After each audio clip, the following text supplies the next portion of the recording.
أشهد أن لا إله إلا الله وحده لا شريك له وأشهد أن محمدا عبده ورسوله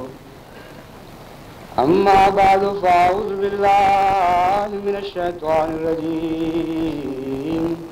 بسم الله الرحمن الرحيم هو الذي بعث في الأميين رسولا منهم يتلو عليهم آياته ويزكيهم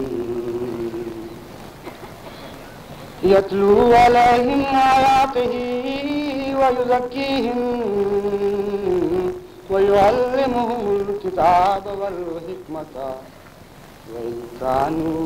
من قبل لفي ضلال مبين وآخرين منهم لما يلحقوا بهم وهو العزيز الحكيم هو الذي أرسل رسوله بالهدى ودين الحق ليظهره على الدين كله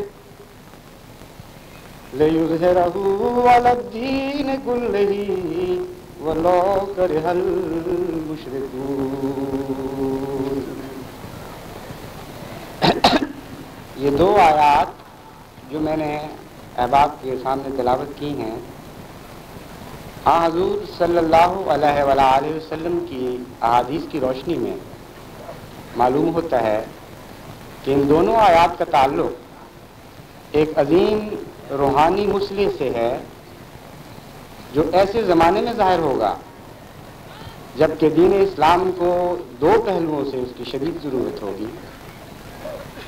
ایک اندرونی خرابیوں کو دور کرنے کے لیے، چنانچہ یہ اپنی روحانی قوت سے ایسے سامان پیدا کرے گا کہ ایمان اگر سریا پر بھی جا چکا ہوگا تو اسے وہاں سے کھینچ لائے گا. اور دوسرے اسلام کے غلبہ نو کے لیے مسلمانوں کے پراگندہ لشکر کو اثر نو منظم کرنے کی خاطر یہ ظاہر ہوگا. میرے مضمون کا تعلق اس دوسرے حصے سے ہے. حضرت مسیح موعود علیہ السلام کا مشن کوئی معمولی مشن نہ تھا. آپ قرآن کریم کی اس عظیم الشان پیشگوئی کو پورا کرنے کی غرض سے بھیجے گئے کہ حضرت محمد مصطفیٰ صلی اللہ علیہ وآلہ وسلم کے دین کو دوسرے تمام ادیان پر غالب کر دیا جائے. آپ ایسے وقت میں اس عظیم الشان مشن کو پورا کرنے کے لیے تشریف لائے جبکہ بظاہر یہ دین سخت قسمہ پرسی کی حالت میں تھا اور اس دین کے فدائی اور حامی شعراء اس کی موجودہ حالت ذات پر نوحے لکھ رہے تھے. ایک طرف ان کے سامنے حضور صلی اللہ علیہ وآلہ وسلم اور خلفائے راشدین کے زمانے کا وہ اسلام تھا جو غار حرا سے نور کے چشمے کی صورت پھوٹا تھا اور دیکھتے دیکھتے ریگزار عرب کو اس نے جل تھل کر دیا. پھر وہ موج در موج ایک سیل رواں کی صورت خاکنائے عرب کی سرحدوں کو پھلانگتا ہوا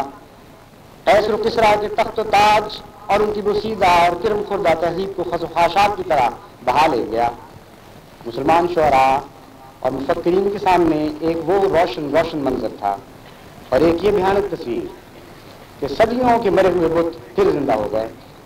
اور آب و آتش کے پرستاروں اور پتھروں، سانپوں اور بچھوؤں کے پجاریوں کو یہ تاب اور یہ مجال ہوئی کہ بڑھ بڑھ کر للکارتے ہوئے اسلام پر حملہ آور ہونے لگے. جرأتیں یہاں تک بڑھیں اور حوصلے ایسے بلند ہوئے کہ سیوا جی نے راجہ جے سنگھ کے نام اپنے خط میں لکھا، میری تلوار مسلمانوں کے خون کی پیاسی ہے.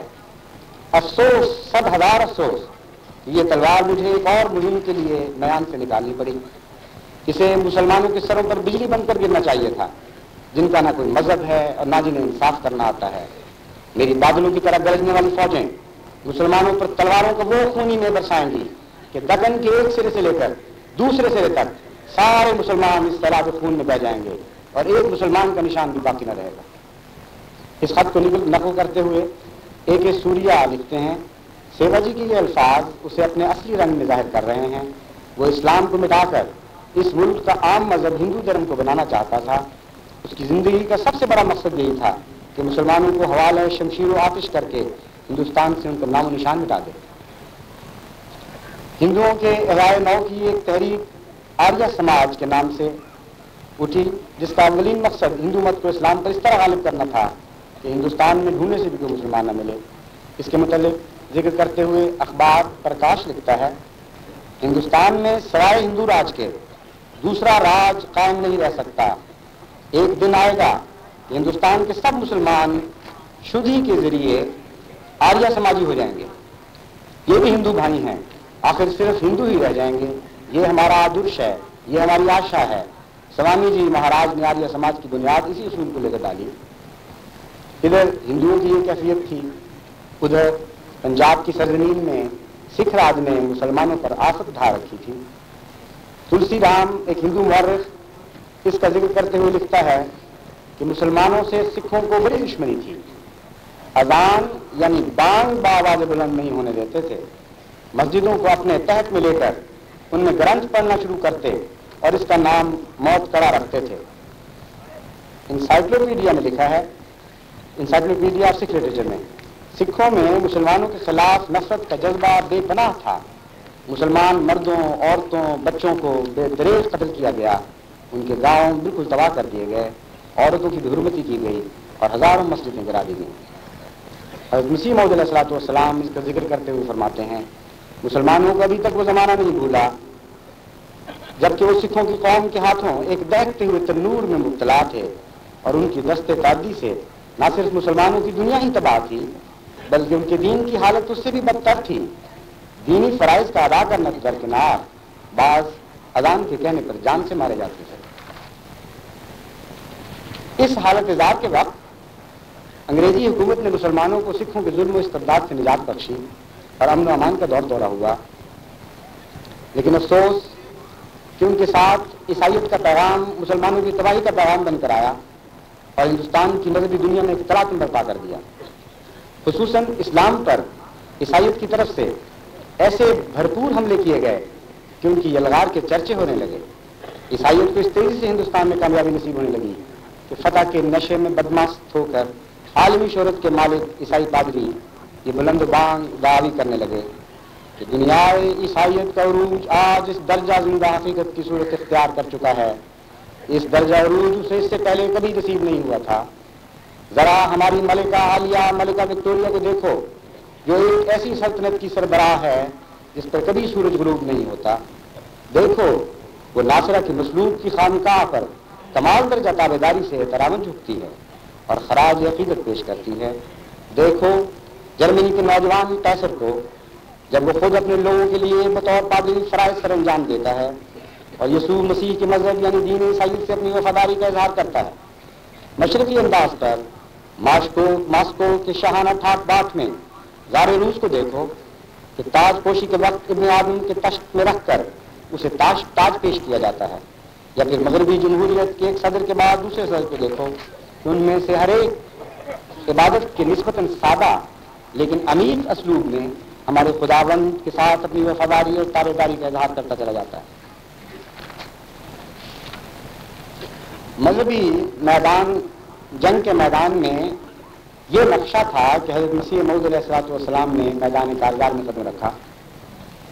اور اس شان اور قوت اور فنی مہارت اور بے مثل فراست کے ساتھ اہل اسلام کی کمان سنبھالی کہ گزشتہ 13 صدیوں میں اس کی کوئی نظیر نہیں ملتی۔ آپ کا جہاد فی سبیل اللہ بارگاہ الہی میں اس حد تک مقبول ہوا کہ الہاماً آپ کو جری اللہ فی غلل الانبیاء کا لقب عطا کیا گیا، یعنی فرمایا گیا کہ دیکھو خدا کا پہلوان انبیاء کا لبادہ اڑے ہوئے میدان کارزار میں اترا ہے۔ ایک عظیم سپہ سالار میں جو خوبیاں پائی جانی چاہیے وہ آپ میں بدرجہ اتم موجود تھیں۔ بڑا دلچسپ اور طویل مضمون ہے۔ حضرت مسیح موعود علیہ السلام کے فنون حرب کو سمجھنے کے لیے گہرے تحقیقاتی مطالعے کی ضرورت ہے۔ صرف تعارف کے طور پر چند ایک امور پر روشنی ڈالتا ہوں۔ جنگ مادی ہو یا روحانی ہو یا نظریاتی، بنیادی ضرورت یہ ہوتی ہے کہ اچھی تیاری کی جائے۔ اس کے 2 حصے ہیں۔ پہلا حصہ اچھے ہتھیاروں کی فراہمی اور نئے ہتھیاروں کی ایجاد سے تعلق رکھتا ہے، اور دوسرا حصہ اپنی فوج کو عمدہ تربیت دینے سے تعلق رکھتا ہے، جو فی ذاتی ہی ایک بڑا وسیع مضمون ہے۔ حضرت مسیح موعود علیہ الصلوۃ والسلام چونکہ ایک عظیم روحانی فوج کے سردار تھے، جسے مادی ہتھیاروں سے نہیں بلکہ روحانی ہتھیاروں سے دشمنان اسلام پر غلبہ پانا تھا،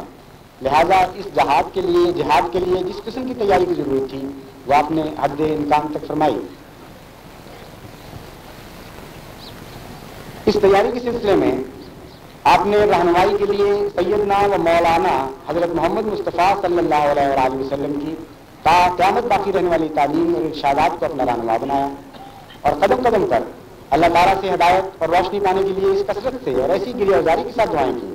کہ اللہ تعالیٰ کی خاص نصرت اور تائید اس کوشش میں ہر گھڑی آپ کے ساتھ رہتی تھی۔ یہی وجہ ہے کہ آپ کو اس مختصر زندگی میں تنہا اسلام کی ایسی شاندار اور عظیم شان خدمات کی توفیق عطا ہوئی کہ غیر بھی پکار اٹھے کہ آن حضور صلی اللہ علیہ وآلہ وسلم کے دور اول کے بعد 13 صدیوں میں کسی کو ایسی توفیق نہیں ملی۔ اس سلسلے میں آپ کی پہلی تصنیف براہین احمدیہ گویا اہل اسلام کا ایک جدید اسلحہ خانہ ثابت ہوئی، اور ایسے نئے مؤثر اور ناقابل تردید دلائل سے آراستہ تھی جن کے استعمال میں دشمن کے کیمپ میں کھلبلی مچا دی، اپنوں کو نئے حوصلے، نئی ضرورتیں اور نئے اعتماد عطا کیے۔ یہ وہی کتاب ہے جس کی اشاعت پر مولانا محمد حسین بطالوی نے وہ تاریخی خراج عقیدت پیش کیا جو اس نوعیت کا ہے کہ اسلامی جہاد کا مورخ ہمیشہ اسے دہراتا رہے گا۔ مولوی صاحب محسوس نے فرمایا، ہماری رائے میں یہ کتاب اس زمانے میں اور موجودہ حالت کی نظر سے ایسی کتاب ہے جس کی نظیر آج تک اسلام میں تعریف نہیں ہوئی اور آئندہ کی خبر نہیں۔ مولوی محمد حسین صاحب بطالوی کی اس مشہور و معروف اعتراف حق کے بعد ہندوستان کے ایک اور عالم دین صحافی کا ایک اقتباس پیش کرتا ہوں جن کی بزرگی اور علم و فضل کا شعلہ ہندوستان کے طول عرض میں پھیلا ہوا تھا۔ جناب مولانا محمد شریف صاحب بنگلوری مدیر اخبار منشور محمدی براہین احمدیہ پر تبصرہ کرتے ہوئے لکھتے ہیں، مدت سے ہماری آرزو تھی کہ علماء اسلام سے کوئی حضرت جن کو خدا نے دین کی تعلیم اور حمایت کی توفیق دی ہے کوئی کتاب ایسی تصنیف یا تعریف کریں جو زمانہ موجودہ کی حالت کے موافق ہو اور جس میں دلائل عقلیہ اور براہین نقلیہ قرآن مجید قرآن کریم کے کلام اللہ ہونے پر حضرت صلی اللہ علیہ وآلہ وسلم کے ثبوت نبوت پر قائم ہوں۔ خدا کا شکر ہے کہ آرزو برائی یہ وہی کتاب ہے جس کی تالیف یا تصنیف کی مدت سے ہم کو آرزو تھی۔ افضل العلماء، فاضل جلیل، جرنیل، فخر اہل اسلام ہند، مقبول بارگاہ سمد، جناب مولوی مرزا غلام احمد صاحب رئیس اعظم قادیان ضلع گرداسپور پنجاب کی تصنیف ہے۔ سبحان اللہ، کیا تصنیف منیف ہے کہ جس سے دین حق کا لفظ لفظ سے ثبوت ہو رہا ہے، ہر لفظ سے حقیقت قرآن نبوت ظاہر ہو رہی ہے۔ مخالفوں کو کیسے آب و تاب سے دلائل قطعیہ سنائے گئے ہیں۔ دعوی مدلل تو براہین ساتیہ ثبوت ہے، مثبت بدلائل قاطعہ، تاب دم زبنی نہیں، اقبال کے سوائے چارہ نہیں، ہاں انصاف شرط ہے ورنہ کچھ بھی نہیں۔ ایھا الناظرین، یہ وہی کتاب ہے جو فی الحقیقت لاجواب ہے۔ اور محمد حسین صاحب بطالوی نے تو اس رائے کا اظہار فرمایا تھا کہ آج تک تو یہ کتاب لاجواب اور بے نظیر ہے، آئندہ کی خبر نہیں، مگر مولانا محمد شریف صاحب فرماتے ہیں لا الہ الا اللہ حق اور محمد رسول اللہ پر حق۔ ہم تو فخریہ یہ کہتے ہیں کہ جواب ممکن نہیں، ہاں قیامت تک محال ہے۔ آپ کے اولین مد مقابل ہندو، عیسائی اور سکھ تھے، ان کے مقابل پر اسلام کی تعلیم میں جو دلائل کا ایک عمدہ ہوا سیل رواں آپ کے قلم سے پھوٹا، آج میں ان تینوں مذاہب سے متعلق آپ کے ان میں سے ایسے 3 دلائل نمونتاً پیش کرتا ہوں جن کی 2 امتیازی خصوصیات ہیں۔ اول یہ کہ ان کی کوئی نظیر آپ سے قبل کے علم کلام کی دنیا میں نہیں ملتی۔ دوسرے یہ کہ یہ دلائل گہری تحقیق کا نتیجہ ہیں، محض منطقی نوعیت کے شعبے نہیں، گویا اس عصائے موسیٰ کے مشابہ ہیں جس کے سامنے شعبدہ بازو کے سام رسیاں بن گئے تھے۔ ہندو مت کے مقابلے میں ہندو مذہب کے تمام فرقے اپنے اندرونی اختلافات کے باوجود اس عقیدے اور دعوے میں متفق تھے کہ سنسکرت وہ واحد الہامی زبان ہے جس میں خدا تعالیٰ نے اپنے رشتوں سے کلام کیا۔ اس دعوے کے ثبوت میں وہ یہ مفروضہ بھی پیش کرتے تھے کہ سنسکرت دنیا کی وہ قدیم ترین زبان ہے جو کسی دوسری زبان کے لیے منت نہیں، جبکہ دنیا کی تمام دوسری زبانیں سنسکرت سے نکلی ہوئی ہیں۔ بس ایک کامل زبان کی حیثیت سے سنسکرت ہی اس بات کی اہل تھی کہ اس پر خدا کا کلام نازل ہو، اس میں خدا کا کلام نازل ہو۔ بس اس موضوع پر قرآن اور ویدوں میں سے در حقیقت کون سی کامل اور اعلانی کتاب ہے؟ آپ کے اور ہندوؤں کے درمیان شدید معرکہ آرائی ہوئی۔ ہندو دعوی کی لغویت اور اسلامی نظریے کی حقانیت ثابت کرنے کے لیے آپ نے جو سینکڑوں کبھی دلائل پیش کیے، ان میں سے ایک یہ تھا کہ آپ نے گہری تحقیق کے بعد یہ ثابت فرمایا کہ سنسکرت نہ تو دنیا کی پہلی زبان ہے، نہ ہی الہامی زبان ہے، نہ کوئی ایسی خوبی اپنے اندر رکھتی ہے کہ اسے بہترین تو درکنار عام درجے کی اچھی زبان بھی سمجھا جائے۔ اس کے برعکس عربی کے حسن و کمال اور کمال حسن پر آپ نے ایک بے نظیر تحقیق فرمائی، جس میں ثابت فرمایا کہ عربی نہ صرف ایک کامل زبان ہے بلکہ وہ پہلی زبان ہے جسے خدا تعالیٰ نے الہام انسان کو سکھایا، اور دنیا کی تمام دوسری زبانیں اسی زبان سے نکلی اور اسی کی بگڑی ہوئی صورتیں ہیں۔ پھر آپ نے یہ بھی ثابت فرمایا کہ سنسکرت بھی عربی ہی سے نکلی ہے، لیکن جن ہاتھوں میں اس نے پرورش پائی وہ اتنے بھونڈے اور بے سلیقہ تھے کہ نقل کی بھی عقل نہ رکھتے تھے، لہذا سنسکرت عربی کی بگڑی ہوئی صورتوں میں ایک بہت ہی ادنا اور ذلیل مقام رکھتی ہے۔ حضرت مسیح موعود علیہ السلام اور ہندو مت کے رہنماؤں کے درمیان وید یا قرآن کی فضیلت کے موضوع پر جو طویل مارکے ہوئے، ان میں سے صرف ایک نمونہ میں نے سامعین کے سامنے پیش کیا ہے۔ اس طویل مارکہ آرائی کا نتیجہ بالآخر کیا نکلا وہ مجھ سے نہیں بلکہ ایک ہندو رہنما کی زبان سے سنیے۔ کتاب ہندو دھرم اور اصلاحی تحریکیں کا مصنف اس کا ذکر کرتے ہوئے لکھتا ہے، آریہ سماج کا مسلمانوں کے ایک تبلیغی گروہ یعنی قادیانی فرقے سے تصادم ہو گیا۔ آریہ سماج کہتی تھی کہ وید الہامی ہے اور سب سے پہلا آسمانی صحیفہ اور مکمل گیان ہے۔ قادیانی کہتے تھے کہ قرآن شریف خدا کا کلام ہے اور حضرت محمد خاتم النبیین ہے۔ اس قدر و کاوش کا نتیجہ یہ نکلا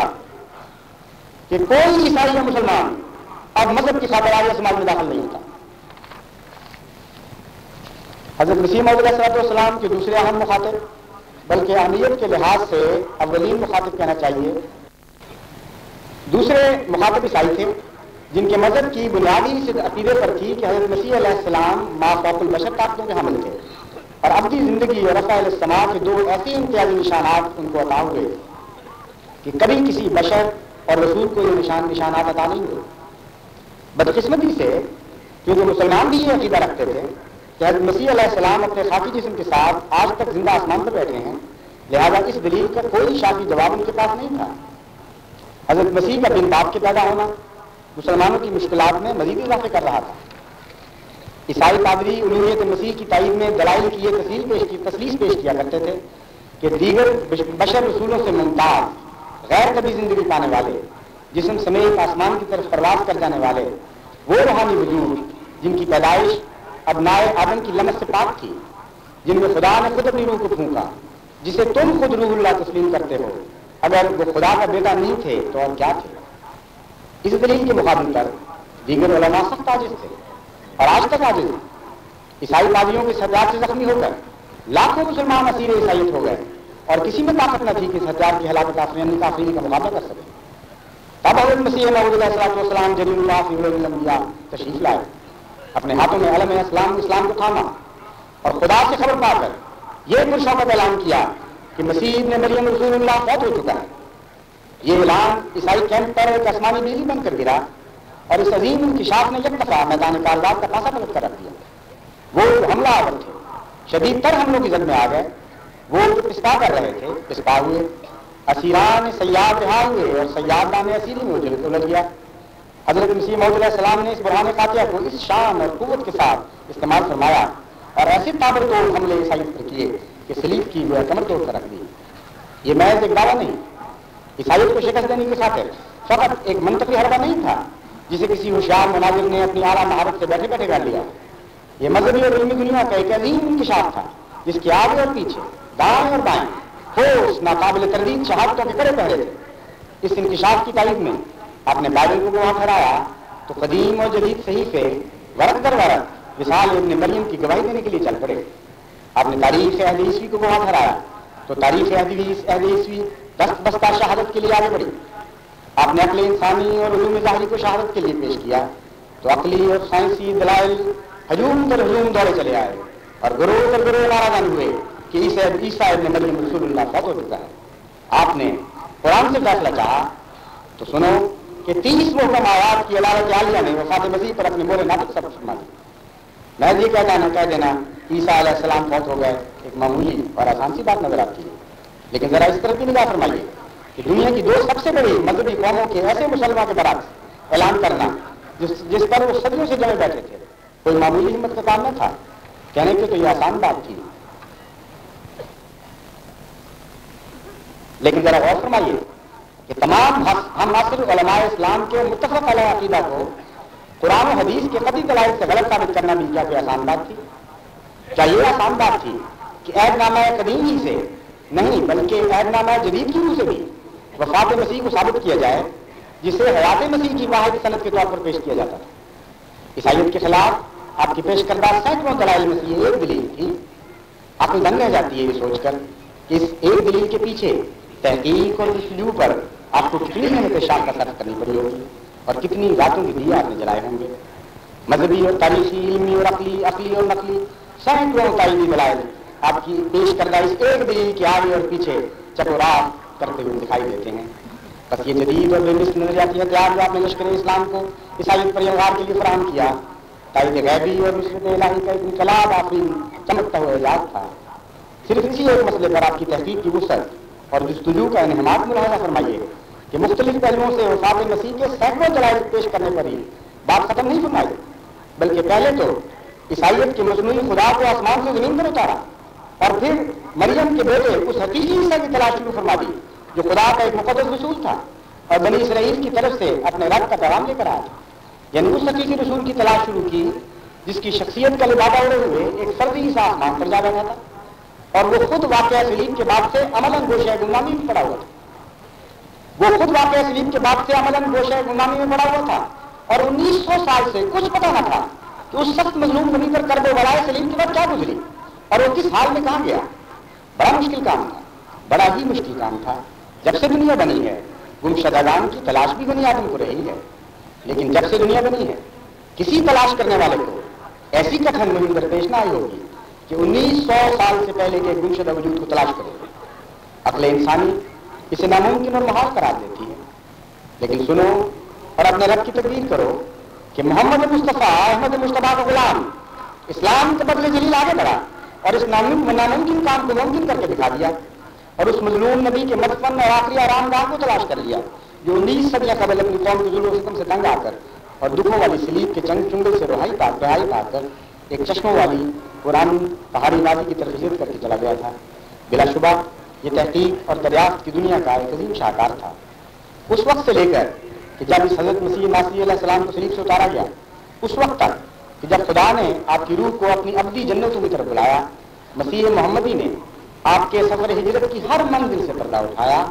ہر سنگ میل کو دریافت کیا اور صدیوں کی خاک تلے دبے ہوئے ان نقوش پاک کو اجاگر کیا جو مظلوم مہاجرین کا ایک قافلہ فلسطین سے جنت کشمیر کی طرف ہجرت کرتے ہوئے تاریخ کی مدفون راہوں پر چھوڑ آیا تھا. اللہ اللہ کیا شان ہے اس تحقیق کی، اللہ اللہ کیا شان ہے اس احمد مکی کی جس کی غلامی کا درد دم بھر کر قادیان میں یارف ربانی پیدا ہوا.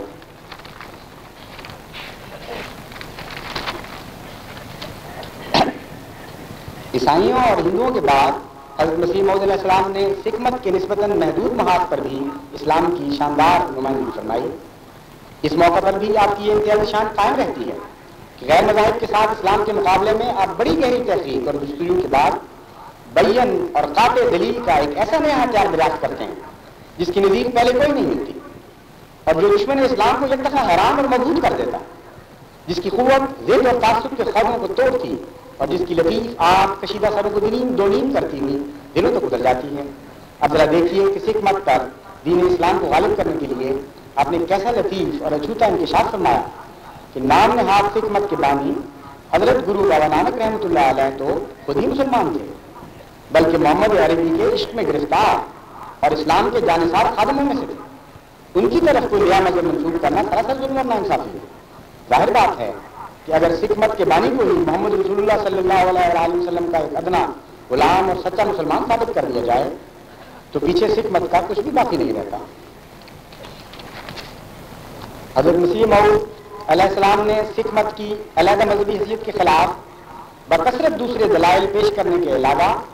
الہام الہی کی روشنی میں وہ سربستہ راز دریافت فرما لیا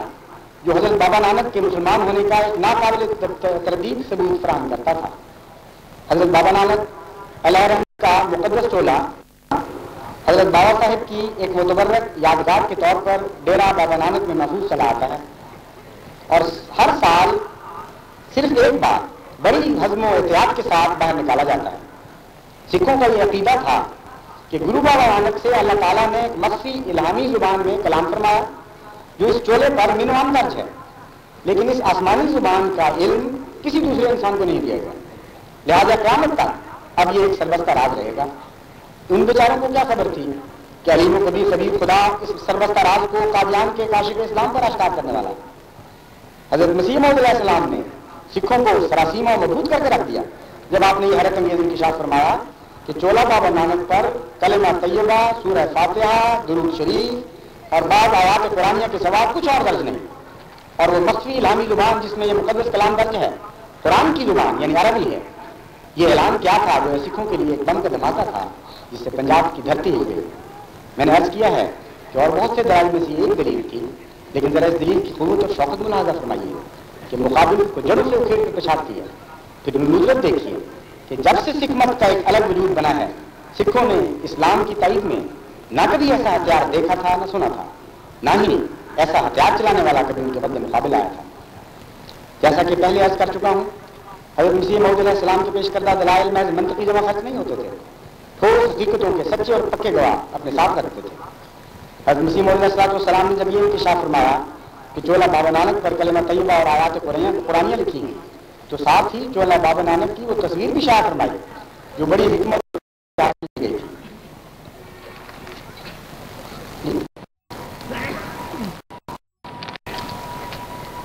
جہاں تک تربیت یافتہ روحانی فوج کی تیاری کا تعلق ہے، قادیان دیکھتے دیکھتے ہدایت میں اسلام کی ایک چھاؤنی بن گیا جہاں جان مال کی نظر لیے ہوئے مجاہدین اسلام دور نزدیک سے کھینچے چلے آتے تھے، اور حضور سے تربیت پا کر اعلاء کلمہ اسلام کے لیے چاروں سمت لے کے کھڑے ہوتے تھے۔ آپ نے ان میں اپنے مقصد کی عظمت اور سچائی پر کامل یقین پیدا کیا۔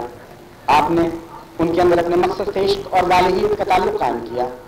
آپ نے انہیں دلائل کے ہتھیاروں کا بہترین استعمال سکھایا اور فنون حربیہ روحانیہ کی بے مثل تربیت دی۔ آپ نے ان کے حوصلے سریا کی طرف بلند کر دیے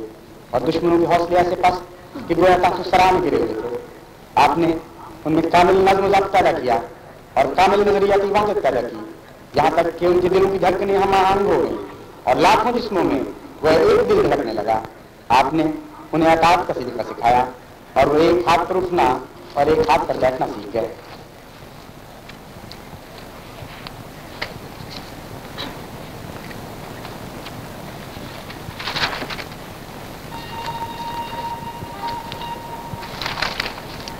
اب میں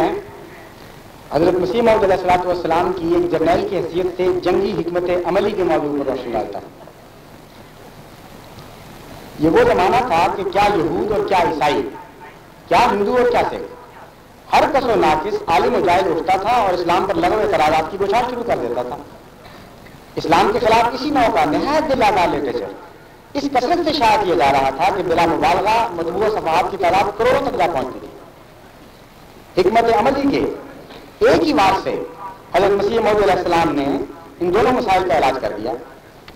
آپ نے اسلام کے مد مقابل تمام مذاہب کو مخاطب کرتے ہوئے فرمایا کہ جب ہم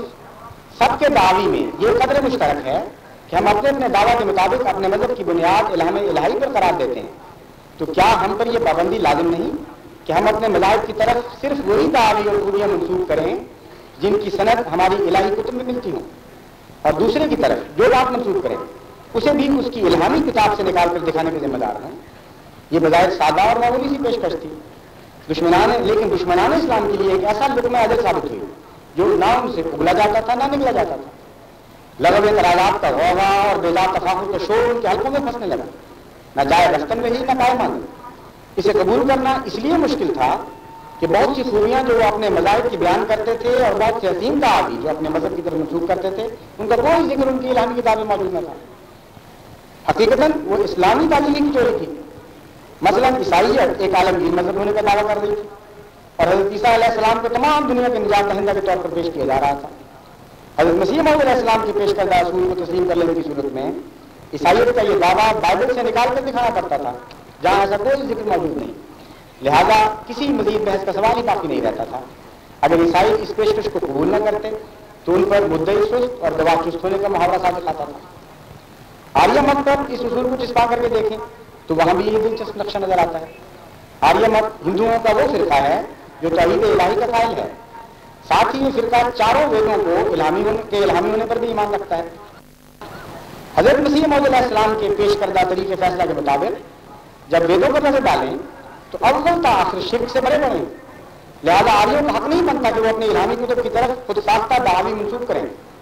ان دونوں مثالوں پر نظر کرنے سے صاف کھل جاتا ہے کہ دراصل قرآن کے پیش کردہ دو خوبصورت دعوی چوری کر لیے گئے تھے، اور چور ایسے دلاور تھے کہ دن دہاڑے چوری کا مال بغل میں دابے مالک سے لڑنے نکلے تھے۔ کامیاب دفاع کے بعد شدید جلغار، یہ بھی ایک عظیم جرنیل کی خصوصیت ہوتی ہے۔ حضرت مسیح موعود علیہ السلام کی فن جہاد کا یہ بہت اہم پہلو تھا کہ معاندین اسلام کے اعتراضات کا جواب دیتے وقت اسے اس حد تک ڈھیل دیتے چلے جاتے تھے کہ وہ ہر امکانی حملہ کر کے دل کی بھڑاس نکال لے اور کوئی اعتراض نہ چھوڑے۔ اس دوران اس کے ہر اعتراض بر اعتراض کا ایسا مدلل اور مسکت جواب دیتے کہ ہر پڑھنے اور سننے والے منصف مزاج شخص پر اعتراضات کی لغویت اور اسلامی تعلیم کی حقانیت ثابت ہو جاتی تھی۔ بلاخر جب مدرس کے اعتراض کا ترکش خالی ہو جاتا تو اسلام کی طرف سے دفعتاً شدید الزامی جواب کی کارروائی فرماتے اور سمجھنے کا موقع دیے بغیر اسی قسم کے ہتھیاروں سے اس پر سختر حملہ کرتے جس قسم کے ہتھیاروں سے اس نے اسلام پر حملہ کیا تھا۔ چونکہ دشمن اسلام کو زخم پہنچانے کے شوق میں پہلے ہی اپنے اعتراض کو غلط استعمال کر چکا ہوتا تھا، اس لیے اس کے خلاف یہی ہتھیار بہت زیادہ قوت اور کامیابی کے ساتھ کام کرتا تھا اور فرار کی تمام راہیں بند ہو جاتی تھی۔ اس پہلو سے مسیح موعود علیہ السلام کے علم کلام کا مطالعہ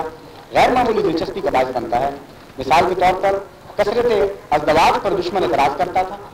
اس کا بڑا سلجھا ہوا معقولی جواب دینے کے بعد اور اس تعلیم کا فلسفہ اور حکمت سمجھانے کے بعد پھر معترض کے اپنے معتقدات کے پیش نظر آپ ایسا الزامی جواب دیتے کہ اسے منہ چھپانا بنتی تھی۔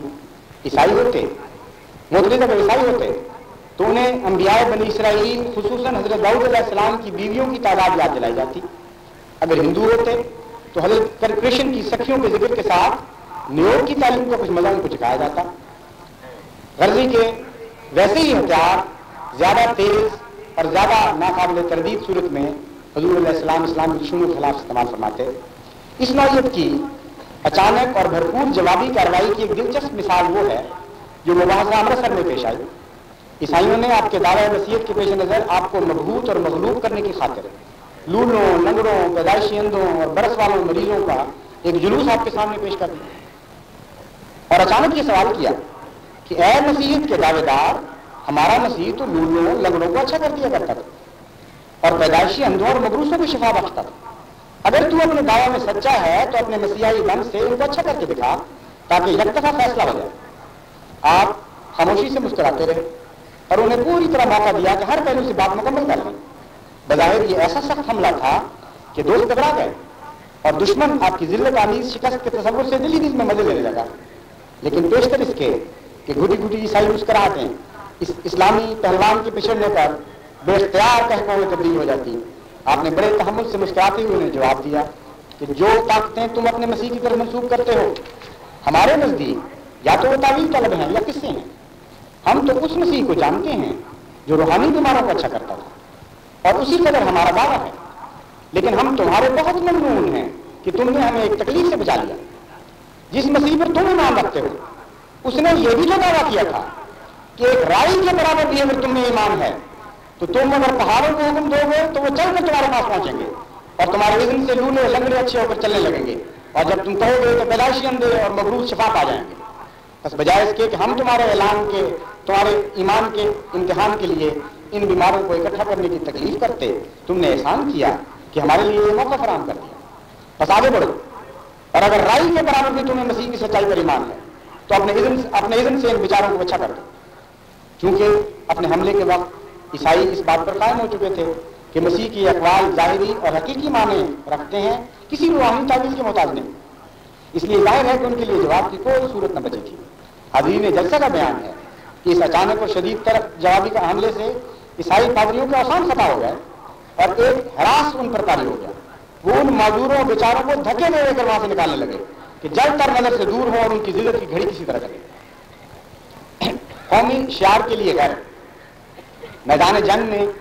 سب سے زیادہ قابل حرمت شے ایک غیور سے بسالار کے لیے قومی علم ہوتا ہے۔ قومی علم کو سربلند رکھنے کے لیے مسلمان افسران جیش نے حیرت انگیز فدائیت کے نمونے اپنے پیچھے چھوڑے ہیں۔ ایک صحابی کے متعلق روایت ہے کہ جب آپ کا وہ ہاتھ کٹ گیا جس میں آپ نے لشکر اسلام کا جھنڈا تھاما ہوا تھا تو گرنے سے پہلے آپ نے اسے دوسرے ہاتھ میں تھام لیا، جب دوسرا ہاتھ بھی زخمی ہوا تو بھی اسے گرنے نہ دیا اور اس وقت تک اسے دانتوں میں دبا کر بلند رکھا جب تک آپ کے قائم مقام نے یہ علامت سنبھال نہ لی،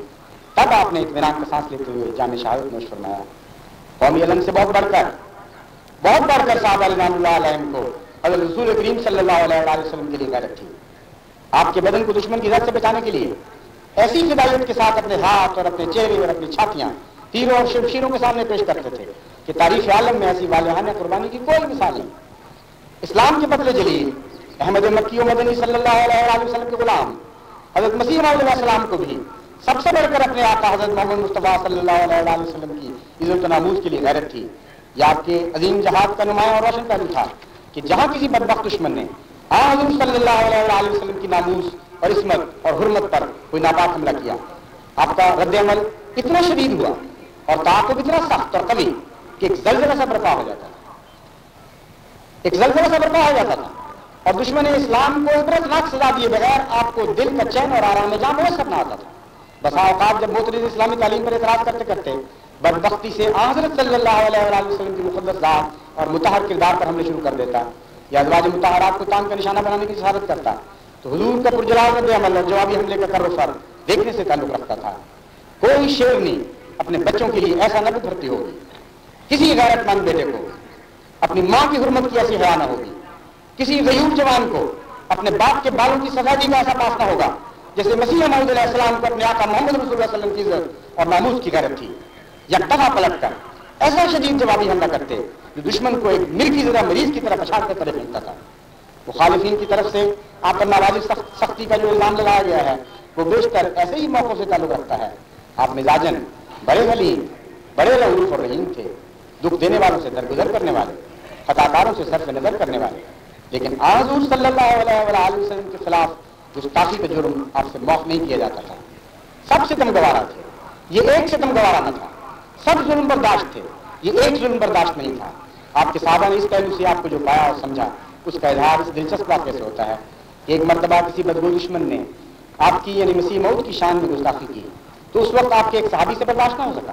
اور جواباً اس نے بھی قدر سختی کا برتاؤ کیا۔ جب آپ کو اس کا علم ہوا تو اس جوابی سختی کو ناپسند فرمایا، اسے صبر اور برداشت کی تلقین فرمائی۔ اس پر اس نے مؤدبانہ عرض کی کہ اے حضرت، جب آپ کے بھی یعنی محمد رسول اللہ صلی اللہ علیہ وسلم پر کوئی حملے کرتا ہے تو آپ سے تو برداشت نہیں ہوتا، پھر ہم کیسے برداشت کریں کہ آپ پر کوئی حملے کرے؟ بسا اوقات ایسا ہوا کہ زبان عیسائی دشمنوں نے حضور صلی اللہ علیہ وسلم کے کردار پر سخت ناپاک حملے کیے۔ ایسے موقع پر آپ کی جوابی کارروائی حمیت اور حکمت عملی ایک حسین امتزاج کی حیثیت سے قیامت تک سنہرے حروف میں لکھے جانے کے لائق ہے۔ اس سلسلے میں آپ کی ایک عبارت پڑھنے سے تعلق رکھتی ہے۔ آپ فرماتے ہیں عیسائی مشنریوں نے ہمارے رسول اللہ صلی اللہ علیہ وسلم کے خلاف بے شمار بہتان گڑھے ہیں اور اپنے اس دجل کے ذریعے ایک خلق کثیر کو گمراہ کر کے رکھ دیا ہے۔ میرے دل کو کسی چیز نے کبھی اتنا دکھ نہیں پہنچایا جتنا کہ ان لوگوں کے اس ہنسی اور ٹھٹا نے پہنچایا ہے جو وہ ہمارے رسول پاک کی شان میں کرتے رہتے ہیں۔ ان کے دل آزار تان تشنی نے جو حضرت خیر البشر کی ذات والا صفات کے خلاف کرتے ہیں میرے دل کو سخت زخمی کر رکھا ہے۔ خدا کی قسم اگر میری ساری اولاد اور اولاد کی اولاد اور میرے سارے دوست اور میرے سارے معاون و مددگار میری آنکھوں کے سامنے قتل کر دی جائیں اور میرے اپنے ہاتھ اور پاؤں کاٹ دیے جائیں اور میری آنکھوں کی پتلیاں نکال پھینکی جائیں اور میں اپنی تمام خیراتوں سے محروم کر دیا جاؤں اور اپنی تمام خوشیوں اور تمام آسائشوں کو کھو بیٹھوں، تو ان ساری باتوں کے مقابل پر بھی میرے لیے یہ صدمہ زیادہ بھاری ہے کہ رسول اکرم صلی اللہ علیہ وآلہ وسلم پر ایسے ناپاک حملے کیے جائیں۔ بس اے میرے آسمانی آقا، تو ہم پر اپنی رحمت اور نصرت کی نظر فرما اور ہمیں اس ابتلاء عظیم سے نجات بخش۔ اب وقت ختم ہو گیا ہے، میں آخر پر صرف ایک دو اقتباس اس موضوع پر پیش کرتا ہوں کہ اس روحانی جنگ کا آخر نتیجہ کیا نکلا۔ ایک وہ وقت تھا کہ عیسائی پادری یہ دعوے کر رہے تھے کہ صلیب کی چمک اب مکہ معظمہ اور مدینہ میں بھی جا کر اپنی چمکار دکھائے گی۔ مسیح موعود علیہ السلام نے جب اسلامی جہاد کا آغاز فرمایا، اس وقت سے آج تک آپ کے غلاموں کو صلیب کو توڑنے اور عیسائیت کو شکست دینے کی جو توفیق ملی، اس کا اعتراف کرتے ہوئے آج کیا مسلمان اور کیا عیسائی یہ تسلیم کرنے پر مجبور ہیں۔ یوسف سلیم چشتی کا ایک اقتباس پیش کرتا ہوں۔ آپ فرماتے ہیں، آج بلاد مغرب میں ہی نہیں بلکہ ساری دنیا میں تبلیغی میدان پر احمدی حضرات قابض ہیں۔ یورپ اور امریکہ کے علاوہ ان کے مبلغین ان علاقوں اور جزیروں میں اپنے مذہب کی تبلیغ کر رہے ہیں جن کا نام بھی ہمارے عربی مدارس کے اکثر طلباء نے نہیں سنا ہوگا، مثلاً ماریشس، فجی، ٹرینیڈاڈ، سیرا لیون وغیرہ وغیرہ۔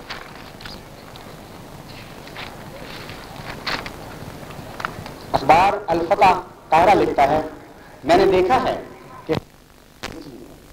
قادیانیوں نے تقریری اور تحریری طور پر مختلف زبانوں میں اپنی آواز بلند کی ہے۔ ایشیا اور یورپ اور امریکہ اور افریقہ میں ان کے تبلیغی مراکز قائم ہو گئے ہیں جو ہر طرح سے علمی اور عملی طور پر عیسائیوں کے مشنوں کے ہم پلہ ہیں، لیکن تاثیر اور کامیابی کی روح سے ان میں اور مسیحیوں میں کچھ نسبت نہیں، کیونکہ قادیانی اسلامی حقائق اور حکمتوں کی وجہ سے عیسائیوں سے بدل جہاں زیادہ کامیاب ہے۔ مزید لکھا، مسلمانوں پر واجب نہیں کہ اہل یورپ اور امریکہ کے دینوں سے وہ خاص خیالات دور کریں جو اسلام اور حضرت صلی اللہ علیہ وسلم کو قبول کرتے ہیں، یقیناً واجب ہے، اور مسلمانوں کے سلاطین، علماء، اغنیاء، فقراء کا فرض ہے، مگر کون ہے جو ان اوہام کو دور کرنے کے لیے جد و جہد کر رہا ہو؟ ہرگز کوئی نہیں، صرف اکیلے احمدی ہیں جو اپنے اموال اور جانوں کو خدا کی راہ میں خرچ کر رہے ہیں۔ ہاں، اگر مسلمانوں کے زعماء اور مسلمین کھڑے بھی ہوں اور چلاتے چلاتے ان کی آواز بھرا جائے اور لکھتے لکھتے ان کے قلم ٹوٹ جائیں، تب بھی وہ تمام اسلامی دنیا سے مال اور کارناموں کے لحاظ سے اس کا 10واں حصہ بھی جمع نہیں کر سکتے جس قدر چھوٹی سی مسیح موعود کی جماعت خرچ کر رہی ہے۔